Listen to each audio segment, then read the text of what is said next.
Hello students, welcome to Magnet Brains Hindi medium. मैं लाली वर्मा आप सभी विद्यार्थियों का बहुत बहुत स्वागत करती हूँ। साथ ही साथ ये आशा भी करती हूँ, जी हाँ, हर बार की तरह ये आशा करती हूँ कि आप सभी स्वस्थ होंगे, खुश होंगे, प्रसन्नचित्त होंगे, साथ ही साथ अपने स्वास्थ्य का ध्यान रखते हुए बहुत अच्छे से अपनी पढ़ाई भी कर रहे होंगे, साथ ही साथ अपनी दिनचर्या का भी पालन बहुत अच्छे से कर रहे होंगे। बेटा, यदि दिनचर्या का पालन हम सही रूप से नहीं करते ना, उसका दुष्प्रभाव दिखाई देने लगता है। कहीं चेहरे पर, कहीं ऐसी मतलब एकदम ऐसा लगता है कि बस थका थका सा महसूस होता है। तो दिनचर्या को जब हम सही रखते हैं तो सब कुछ सुचारू रूप से चलता है। मेरे प्यारे विद्यार्थियों, आज मैं लेकर आई हूं आपके लिए कक्षा 12वीं हिंदी दिगंत भाग 2 बिहार बोर्ड पाठ 9 जन जन का चेहरा 1, जिसका प्रीवियस वीडियो आपने देख लिया होगा आशा करती हूं, जिसमें गजानन माधव मुक्ति बोध जी ने हम सबको एक बताया है कि किसी तरह से हम एक दूसरे से भिन्न नहीं है।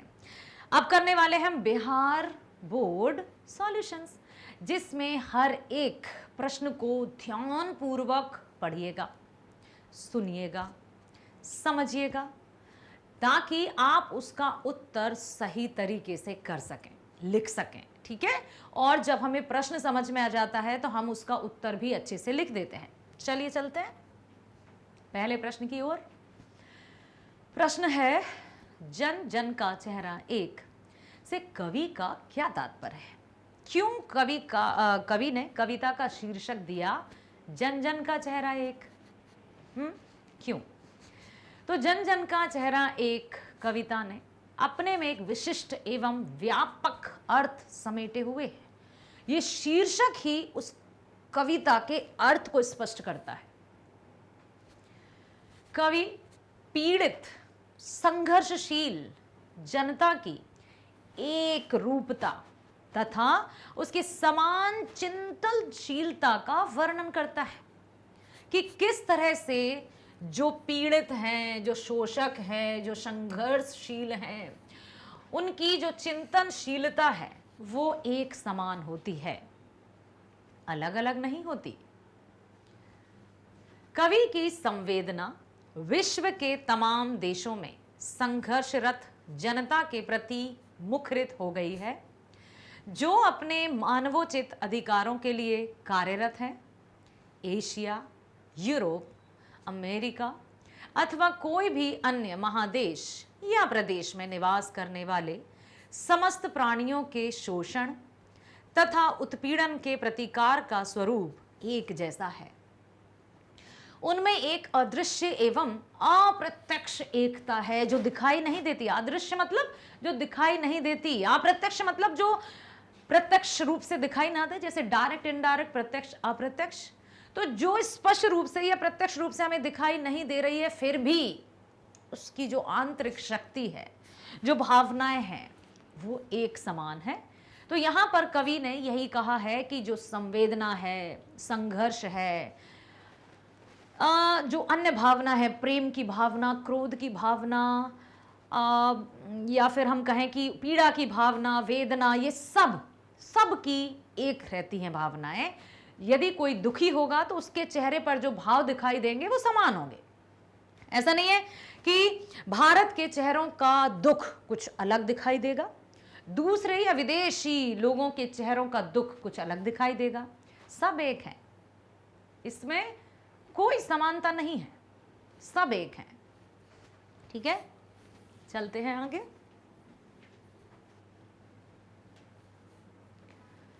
उनकी भाषा, संस्कृति, जीवन शैली भिन्न हो सकती है। जैसे हम भारत में हैं तो हमारी भारतीय भाषा हिंदी है और अंग्रेजी में हमारी सेकेंडरी भाषा है।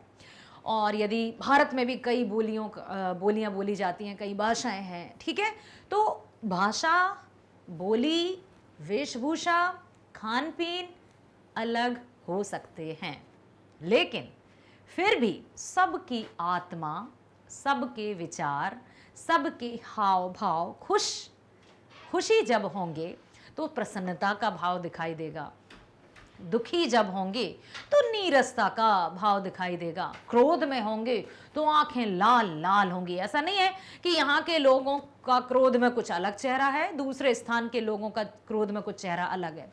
तो यही बताना चाहते हैं कि भाषा अलग हो सकती है, संस्कृति और जीवन शैली भिन्न हो सकती है, किंतु उन सभी के चेहरों में कोई अंतर नहीं दिखता।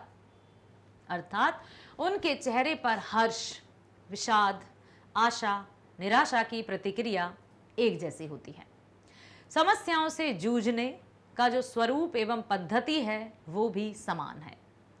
कहने का तात्पर्य है कि यह जनता दुनिया के समस्त देशों में संघर्ष कर रही है, अथवा इस प्रकार कहा जाए कि विश्व के समस्त देश, प्रांत तथा नगर, सभी स्थान के प्रत्येक व्यक्ति के चेहरे एक समान हैं। उनकी मुखाकृति में किसी प्रकार की कोई भिन्नता नहीं है। अब है कि यहाँ पर बताने का प्रयास कवि ने यही किया है कि इससे यही स्पष्ट है कि विश्व बंधुत्व, भाईचारे की जो भावना है, उत्पीड़ित जनता को जो सतत संघर्ष रत है। यहाँ पर बेटा संघर्ष रत शब्द सुना है आपने, प्रयासरत, संघर्ष रत, मतलब वर्तमान में अभी भी ये चल रहा है। जैसे मैं कार्यरत हूं तो अभी भी मैं कार्य कर रहा हूं, संघर्षरत हूं मतलब अभी भी मैं संघर्ष कर रहा हूं, प्रयासरत हूं मतलब प्रयास कर रहा हूं। वर्तमान काल को दर्शाता है ये रत शब्द, ठीक है। तो यहां पर जनता जो सतत संघर्षरत है, ऐसा नहीं कि एक बार संघर्ष कर लिया और बस भैया अब नहीं करना। जनता जो सतत संघर्षरत है, कभी उसी पीड़ा का वर्णन कर रहा है, मतलब कवि उन सबकी पीड़ा, सबके दर्द, सबकी वेदना का वर्णन कर रहे हैं। अगला प्रश्न है, बंधी हुई मुट्ठियों का क्या आशय है। अब अकेला सिर्फ आता कि बंद मुट्ठी का अर्थ क्या है, अलग उत्तर होता, लेकिन यहां आया है बंधी हुई मुट्ठियों। सुनना मेरी बात, यदि आता बंद मुट्ठी का अर्थ क्या है तो हम क्या कहते हैं, बंद मुट्ठी लाख की खुल गई तो खाक की, लेकिन यहां पर आया है बंधी हुई मुट्ठियों का आशय। तो बंधी हुई मुट्ठियां किसका प्रतीक होती हैं। यदि कोई ऐसे खड़ा है, ऐसे, तो वो क्या दर्शा रहा है, उसकी आलस्य को, उसकी कमजोरी को, या उसकी बहादुरी को, तेज को, उसके उत्साह को, उसके जोश को क्या दर्शाता है इस तरह से। हाँ, उत्साह को, जोश को, उमंग को, बहुत बढ़िया, ठीक है। तो यहां पर विश्व के तमाम देशों में संघर्षरत जनता की संकल्पशीलता ने उसकी मुट्ठियों को जोश से बांध दिया है। बंद मुट्ठी जो रहती है ना, मुट्ठियां, वो जोश की ओर संकेत करती हैं। कवि ऐसा अनुभव कर रहा है मानो समस्त जनता अपने लक्ष्य की प्राप्ति के लिए संपूर्ण ऊर्जा से लबरेज मतलब भरी हुई, ऊर्जा से लबरेज मतलब ऊर्जा से भरी हुई, ऊर्जा से भरी हुई, ठीक है। अपनी मुट्ठियों द्वारा वह संघर्षरत है। प्रायः देखा जाता है कि जब कोई व्यक्ति क्रोध की मनोदशा में रहता है, यदि कोई व्यक्ति, हर एक के भाव हैं, आते ही हैं मनुष्य में, ये स्वभाव स्वाभाविक है। तो जब कोई व्यक्ति क्रोध की मनोदशा में रहता है अथवा किसी कार्य को संपादित करने की दृढ़ता तथा प्रतिबद्धता का भाव जागृत होता है तो उसकी मुट्ठियां बंध जाती हैं, प्रतिशोध की ज्वाला धधक जाती है, उसकी भुजाओं में नवीन स्फूर्ति का संचार होता है। यहां पर बंद मुट्ठियां, बंधी हुई मुट्ठियों का तात्पर्य कार्य के प्रति दृढ़ संकल्पशीलता तथा अधीरता और बेताबी से है। जैसा इन पंक्तियों में वर्णित है, जोश में यों, ताकत में बंधी हुई मिट्टियों का लक्ष्य एक, मुट्ठियों का, ठीक है। तो जो मुट्ठियां बंद होती हैं या बंधी हुई मुट्ठियों का लक्ष्य क्या है, ऊर्जा, संघर्षरत होना, साथ ही साथ दृढ़ संकल्पशीलता, संकल्प कर लिया है, ठीक है। अगला है, कवि ने सितारे को भयानक क्यों कहा है। सितारे का इशारा किस ओर है। तो कवि ने अपने विचार को प्रकट करने के लिए काफी हद तक प्रवृत्ति का भी सहारा लिया है। कवि विश्व के जन जन की पीड़ा, शोषण तथा अन्य समस्याओं का वर्णन करने में क्रम में अनेकों दृष्टांतों का सहारा लेता है। इस क्रम में वह आकाश में भयानक सितारे की ओर इशारा करता है। वह सितारा जलता हुआ है और उसका रंग लाल है। प्रायः कोई वस्तु आग की ज्वाला में जलकर लाल हो जाती है और लाल रंग का मतलब तेज, ठीक है। लाल रंग हिंसा, खून तथा प्रतिशोध का परिचायक है। इसके साथ ही यह उत्पीड़न, दमन, अशांति एवं निरंकुश पाशविकता की ओर भी संकेत करता है। तो लाल रंग जहां प्रेम का प्रतीक है, वहीं दमन का भी प्रतीक है। समझ में आया? वो भी आपने सुना ही होगा कि जो स्त्री अर्थात नारी दुर्गा का रूप होती है, लेकिन यदि काली का रूप धारण कर ले तो वो सभी जगह या नाश कर देती है। ठीक है, कि जिसके मन में दया ममता होती है, दुर्गा का रूप है वो, और यदि उसके आत्मा को ठेस पहुंचाई जाए तो वही नारी काली का रूप धारण भी कर लेती है और संहार मचा देती है। जलता हुआ लाल की भयानक सितारा एक, उद्दीपित उसका विकराल से इशारा एक। उपरोक्त पंक्तियों में एक लाल तथा भयंकर सितारा द्वारा विकराल सा इशारा करने की कवि की कल्पना है। आकाश में एक लाल रंग का सितारा प्रायः दृष्टिगोचर होता है। मंगल है वो लाल, मंगल, वाह। अच्छा देखो, यहां पर मंगल लाल ग्रह, ये आपको पता है, लेकिन आकाश में एक लाल रंग का सितारा प्रायः दृष्टिगोचर होता है, इसी की ओर ये इशारा किया है बेटा। जलता हुआ लाल की भयानक सितारा एक, उद्दीपित उसका विकराल से इशारा एक। संभवतः कवि का संकेत उसी ओर हो, क्योंकि उस तारा की प्रकृति भी गर्म है। कवि ने जलता हुआ भयानक सितारा जो लाल है, इस अभिव्यक्ति द्वारा सांकेतिक भाषा में उत्पीड़न, दमन एवं निरंकुश शोषकों द्वारा जन जन के कष्टों का वर्णन किया है। इस प्रकार कवि विश्व की वर्तमान विकराल दानवी प्रकृति से संवेदनशील द्रवित हो गया, ऐसा प्रतीत होता है। अगला है, नदियों की वेदना का क्या कारण है। ये मैंने कविता, जब हम प्रीवियस वीडियो आपने देखा होगा तो कई बार मैंने आपसे कहा था कि नदियों की वेदना का क्या कारण है, या नदियों की वेदना से कवि का क्या तात्पर्य है, नदियों की दुख दर्द का क्या कारण हो सकता है।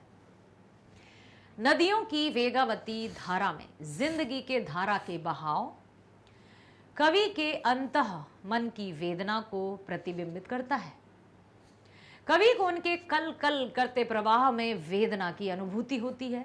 जैसे गंगा, इरावती, नील, अमेज़न नदियों की धारा मानव मन की वेदना को प्रकट करती हैं, क्योंकि प्रकृति और मानव का जो संबंध है वो आदि काल से चला आ रहा है। ना तो मनुष्य के बिना प्रकृति ही सही होती है या उसको ही अच्छा लगता है, और ना ही मनुष्य के बिना प्रकृति, ना प्रकृति के बिना मनुष्य का कोई अस्तित्व है। तो जब ये इस तरह के कार्य या दुष्कृत्य या प्रकृति का जो शोषण किया जा रहा है, प्रकृति का जो दमन किया जा रहा है, उससे विकल्पित या उससे पूरी तरह से उद्विग्न है, जो अपने मानवीय अधिकारों के लिए संघर्षरत हैं, जनता को पीड़ा तथा संघर्ष को जनता से जोड़ते हुए बहती हुई नदियों में वेदना के गीत कवि को सुनाई पड़ते हैं, कि कहीं ना कहीं जो मनुष्य की चेतना है या मनुष्य की जो वेदना है वो नदियों की धारा में भी सुनाई देती है। जब नदियां कल कल करके बहती है ना, तो उनको ऐसा लगता है ये भी दुखी हैं। ठीक है, आया है प्रश्न, अर्थ स्पष्ट करें का। आशामयी लाल लाल किरणों से अंधकार, चीरत सा मित्र का स्वर्ग एक, जन जन का मित्र एक।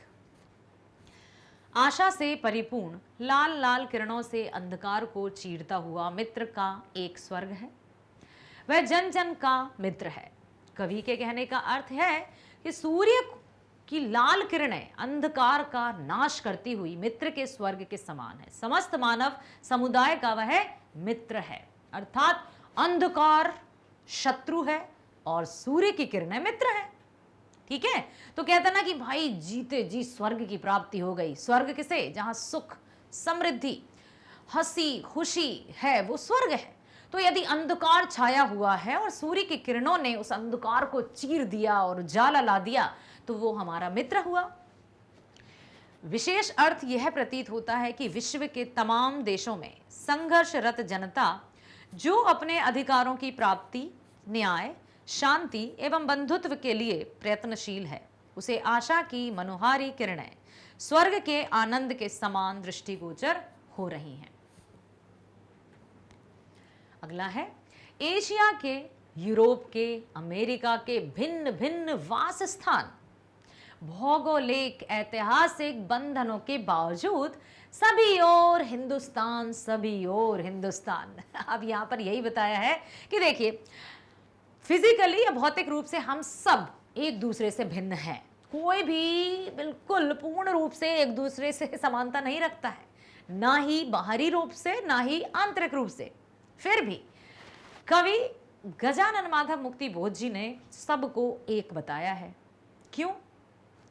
देखिए, भौगोलिक तथा ऐतिहासिक बंधनों में बंधे रहने के बावजूद एशिया, यूरोप, अमेरिका आदि जो विभिन्न स्थानों से अवस्थित हैं, केवल हिंदुस्तान की ही शोहरत है। चाहे हम कहीं भी चले जाएं, आखिर दिल है हिंदुस्तानी। हमारी सोच, हमारे विचार, हमारे नीति, हमारे सिद्धांत, हमारे दुख सुख की बातें और भाव सब एक हैं।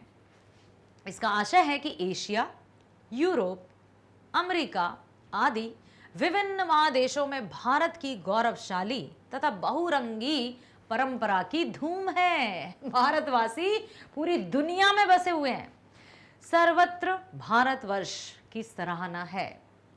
भारत विश्व बंधुत्व, मानवता, सौहार्द, करुणा, सचरित्रता आदि मानवोचित गुणों तथा संस्कारों की प्रणेता है। अतः संपूर्ण विश्व की जगह आशा तथा दृढ़ विश्वास के साथ इसकी ओर निहार रहे हैं। जिस पर आशा होती है, जिस पर भरोसा टिका होता है, उसकी ओर सब आशातीत होकर देखते हैं कि यही है वो हमारा मसीहा जो हमें इन दुखों से मतलब दूर करवाएगा या दुखों का निवारण करेगा। तो हिंदुस्तान ऐसा ही है। अगला प्रश्न है, दानव दुरात्मा से क्या अर्थ है? दानव दुरात्मा, दानव और मानव अर्थ समझते हो? मानव मतलब जी मनुष्य, और दानव मतलब, ऐसे तो दानव मतलब राक्षस या असुर, लेकिन क्या अभी कोई राक्षस है? पौराणिक कथाओं में हमने देखे थे कि राक्षस बड़े विशालकाय शरीर के हुआ करते थे, लंबे लंबे दांत, लंबे लंबे नाखून, कहीं सींग, काले कलूटे से, जो दूर से देखने में ही भयंकर प्रतीत होते थे कि राक्षस है, दानव है। लेकिन अब बताइए, मतलब इसका तो अर्थ ये हुआ कि अब राक्षस नहीं है, अब दानव नहीं है क्या ऐसा? हाँ, आपका जवाब भी यही है कि एक चेहरे के पीछे कई चेहरे छुपाते हैं लोग, बहुरंगी हो गए हैं। किसके चेहरे के पीछे क्या चल रहा है किसी को नहीं पता। आज हर ओर यमराज हैं। पहले तो दक्षिण दिशा की ओर एक कविता थी कि यमराज की दिशा, नवीं कक्षा में एनसीईआरटी में, कि माँ ने कहा था कि दक्षिण की ओर पैर करके कभी मत सोना क्योंकि वह यमराज की दिशा होती है। ठीक है, बचपन से कवि को याद रहा कि भाई नहीं सोना है। लेकिन अब तो चारों तरफ यमराज की दिशा दिखाई देती। अब क्या करें? क्यों? क्योंकि हर तरफ के जो इंसान हैं उनके मन में बैर, द्वेष, छल, कपट, दानवीय प्रवृत्ति, पाशविक प्रवृत्ति ने वास कर लिया है और चेहरे से समझ में नहीं आ रहा है कि कौन दानव है कौन मानव है। फिर कैसे पहचाने? तो उनके अंदर की जो भावनाएं हैं, जो तामसिकता है, वो समय रहते ऐसा दुष्कृत्य कर देती हैं कि समझ में नहीं आता कि उसने क्या किया। ये मनुष्य है या पशु है या राक्षस है। ठीक है। तो दानव दुरात्मा से क्या अर्थ है? पूरे विश्व की स्थिति अत्यंत भयावह, दारुण तथा अराजक हो गई है। दानव और दुरात्मा का अर्थ है जो अमानवीय कृत्यों में संलग्न रहते हैं। समझ में आया? जो अमानवीय कृत्य मतलब जो मानव के विरुद्ध हैं, ऐसे कृत्य करते हैं, उनको दानव की श्रेणी में रखा है। जिनका आचरण पाश्विक हो जाता है। पाश्विक मतलब पशु प्रवृत्ति, जानवर की भांति, जो रिश्ते नाते कुछ नहीं समझता, जिसमें कोई दया या करुणा या परोपकार की भावना नहीं होती है, तो मनुष्य भी पाश्विक प्रवृत्ति का हो रहा है। उन्हें दानव कहा जाता है। जिनमें मानवीय भावनाएं नहीं रहती, अमानवीय कृत्यों में संलग्न रहते हैं, आचरण पाश्विक हो जाता है, उन्हें ही दानव कहा गया है। जो दुष्ट प्रकृति के होते हैं, दुराचारी प्रवृत्ति के होते हैं, उन्हें दुरात्मा कहा जाता है। वस्तुतः दोनों में कोई भेद नहीं है, एक ही सिक्के के दो पहलू होते हैं, ये सर्वत्र पाए जाते हैं। दानव और दुरात्मा। दानव अर्थात जो अमानवीय कृत्यों में संलग्न रहे, जिनका आचरण पाश्विक हो, और दुरात्मा मतलब जो दुष्ट प्रकृति के होते हैं। एक तरह से ये दोनों ही एक ही सिक्के के दो पहलू हैं। ये सब मनुष्य हैं, कोई अलग से नहीं आया है राक्षस या दानव। तो उसकी आचरण प्रवृत्तियां ही उसको दानव और मानव बनाती हैं। अगला है ज्वाला कहां से उठती है? कवि ने इसे अति क्रुद्ध क्यों कहा है? ज्वाला कहां से उठती है? क्या ज्वाला उठने के लिए कोई अलग स्थान होता है, या फिर क्या है ये? ज्वाला का उद्गम स्थान मस्तक तथा हृदय के अंदर की ऊष्मा है। हृदय और मस्तक के अंदर की जो ऊष्मा है, ऊष्मा क्या? गर्मी। इसका अर्थ है कि जब मस्तिष्क में कोई कार्य योजना बनती है तथा हृदय की गहराई में उसके प्रति तीव्र उत्कंठा की भावना निर्मित होती है, वह एक प्रज्वलित ज्वाला का रूप धारण कर लेती है। अति क्रुद्ध। देखो, जब मस्तिष्क में कोई कार्य योजना बनती है तथा हृदय की गहराई में उसके प्रति तीव्र उत्कंठा की भावना निर्मित होती है, वह एक प्रज्वलित ज्वाला का रूप धारण कर लेती है। और अति क्रुद्ध का अर्थ होता है अत्यंत कुपित। कुपित मतलब, कुपित का अर्थ क्या होता है बेटा? गुस्सा, या यूं कहें कि क्रोध। ठीक, क्रोधित, कुपित, तो हम क्रोधित कह सकते हैं। अभिव्यक्ति कुछ इसी प्रकार होती है। अत्याचार, शोषण आदि के विरुद्ध संघर्ष का आह्वान हृदय की अति क्रुद्ध ज्वाला की मना स्थिति में ये सब होता है। प्रश्न है, समूची दुनिया में जन जन का युद्ध क्यों चल रहा है? संपूर्ण विश्व में जन जन का युद्ध जन मुक्ति के लिए ही चल रहा है। शोषक, खूनी, चोर तथा अन्य अराजक तत्वों द्वारा सर्वत्र व्याप्त असंतोष तथा आक्रोश की परिणति जन जन के युद्ध अर्थात जनता द्वारा छेड़े गए संघर्ष के रूप में हो रहा है। ये समय, ये प्रवृत्ति ही व्यक्ति को जोड़े रखती है और यही व्यक्ति को अलग करती है। तो कवि ने बार बार कविता की पंक्तियों में यही बताया है कि हम सब एक हैं, हम मानव हैं। मानव हैं तो मानवीय भावनाओं को अपने मन में बसाकर रखना है। क्या है? दया, करुणा, ममता, परोपकार, प्रेम, स्नेह, आदर, सम्मान, आपसी भाईचारा, सौहार्द की भावना, ये मनुष्यता को कायम रखती हैं। यदि इनके स्थान पर अन्य भाषाएं, अन्य भावनाएं आ गईं तो मनुष्य मनुष्य नहीं रह जाता। आइए पढ़ते हैं अगला प्रश्न। कविता का केंद्रीय विषय क्या है? आखिर कविता किस विषय पर लिखी गई है? तो कविता का केंद्रीय विषय पीड़ित और संघर्षशील जनता है। जो पीड़ित है, जो संघर्षशील है, वही कविता का मुख्य विषय है। शोषण, उत्पीड़न तथा अनाचार के विरुद्ध संघर्षरत है। अपने मानवोचित अधिकारों तथा दमन की दानवी क्रूरता के विरुद्ध यह उसका युद्ध का उद्घोष है। यह किसी एक देश की जनता नहीं है, दुनिया के तमाम देशों में संघर्षरत जन समूह है जो अपने संघर्षपूर्ण प्रयास से न्याय, शांति, सुरक्षा, बंधुत्व आदि की दिशा में प्रयासरत है। संपूर्ण विश्व की इस जनता में अपूर्व एकता तथा एक रूपता है। अर्थात कविता का जो शीर्षक है जन जन का चेहरा एक, वो इसी पूरा यहाँ दिखाई देता है कि कविता का केंद्रीय भाव क्या है? पीड़ित और संघर्षशील जनता, शोषण, उत्पीड़न, अनाचार के विरुद्ध संघर्षरत है, क्योंकि उसी पर ये अन्याय, अत्याचार किए जाते हैं। अपने मानव उचित अधिकारों तथा दमन की दानवी क्रूरता के विरुद्ध उसका युद्ध उद्घोष है कि अब हम नहीं सह सकते हैं। क्रांति की भावना जागृत हो गई। यह किसी एक देश की जनता नहीं है, दुनिया के तमाम देशों में संघर्षरत जन समूह है जो अपने संघर्षपूर्ण प्रयास से न्याय, शांति, सुरक्षा, बंधुत्व आदि की दिशा में प्रयासरत है। संपूर्ण विश्व की जनता में अपूर्व एकता और एक रूपता है।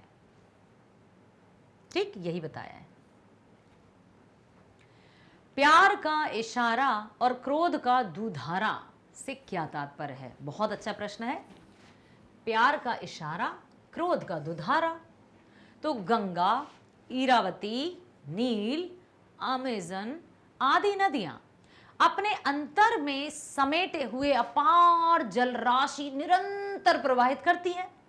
नदियां ही हैं जो हमारी हर एक जन की, प्राणी की प्यास बुझाती हैं।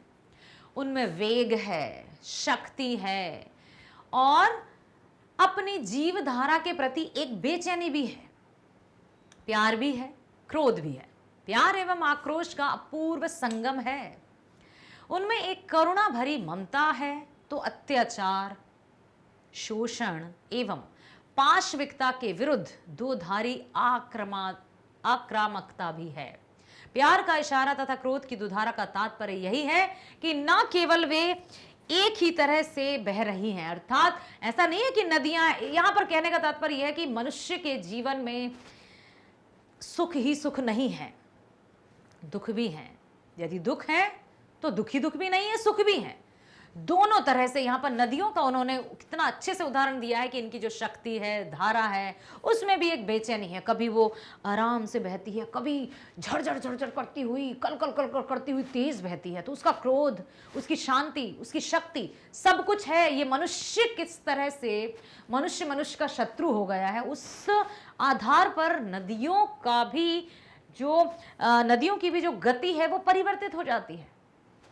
तो प्यार का इशारा भी है उनमें और क्रोध की दुधारा भी है, मतलब दो धारा, दोनों तरह से बहना ही उसकी दुधारा को बताता है। ठीक, चलते हैं आगे। पृथ्वी के प्रसार को किन लोगों ने अपनी सेनाओं से गिरफ्तार करके रखा है? तो पृथ्वी के प्रसार को दुराचारियों तथा दानवी प्रकृति वाले लोगों ने अपनी सेनाओं द्वारा गिरफ्तार किया है। उन्होंने अपने काले कारनामों द्वारा प्रताड़ित किया है। उनके दुष्कर्मों तथा अनैतिक कृत्यों से पृथ्वी प्रताड़ित हुई है। इस मानवता के शत्रुओं ने पृथ्वी को गंभीर यंत्रणा दी है, इसलिए पृथ्वी क्रुद्धित हो जाती है। बहुत बढ़िया। आशा करती हूं आपने बहुत ध्यानपूर्वक हर एक प्रश्न को सुना है, समझा है और कविता के अर्थ को भी समझा है। तो प्यारे विद्यार्थियों, अपने मन में मानवता की भावना को बसाकर आगे बढ़िए। एक सभ्य और सफल व्यक्ति बनकर अपने माता पिता और अपने गुरुजनों और सभी का नाम रोशन कीजिए। इन्हीं दुआओं के साथ मिलते हैं नेक्स्ट वीडियो में। Bye, thank you so much.